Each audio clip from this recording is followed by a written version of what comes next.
Human rights group Amnesty International accusing the militant Islamic group ISIS of carrying out a systematic campaign of mass killings, abductions, and ethnic cleansing in northern Iraq. This comes after U.S. airstrikes over the weekend helped break a 2-month siege by the militants on an Iraqi town where more than 17,000 people had been trapped by fighting and cut off from food and clean water. The U.S. also teaming up with the local militia group to help end that siege, but according to our next guest, that's only putting our own security at further risk. Bill Roggio joining me now. He's the managing editor for the Long War Journal. Good to see you. Thanks for having me. Okay. I want to pick up more on that article from the Wall Street Journal. We're talking about these U.S. airstrikes over the town of Amirli. It's about 100 miles north of Baghdad. Now, this was happening along with planes from Britain, France, and Australia. So the Amirli fighters there, the local fighters, are crediting the Shiite militiamen for much of the success. So I ask you, does that put the U.S. in a conundrum? It does. This group called the Asib al-Haq, or the League of the Righteous, this is a Iranian-backed terror group that's been in operation since 2006. It's directly responsible for the deaths of hundreds of Americans in the deadly EFP attacks. It kidnapped and executed 5 U.S. soldiers in Karbala in 2007. It kidnapped 5 Brits and executed 4 of them. We actually released the leader of the Asib al-Haq, or League of the Righteous, in exchange for this Brit back in, I believe this happened in 2009.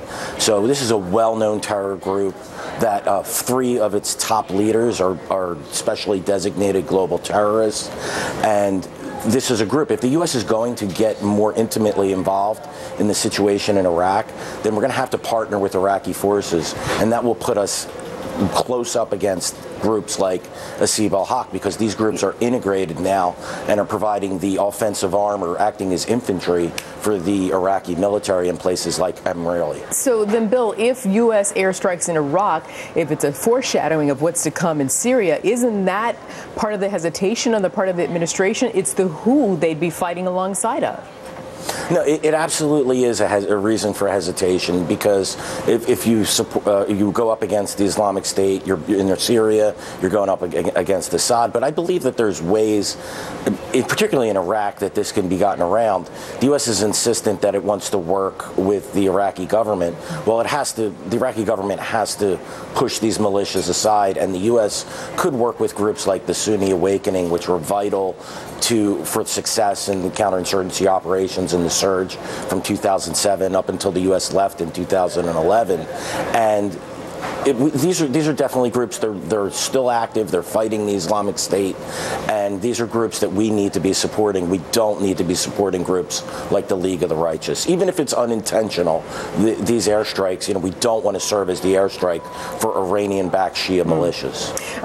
Bill, let me go back to my lead here: mass killings, abductions, ethnic cleansing. So now that Amnesty International has accused ISIS of these barbaric acts, what now?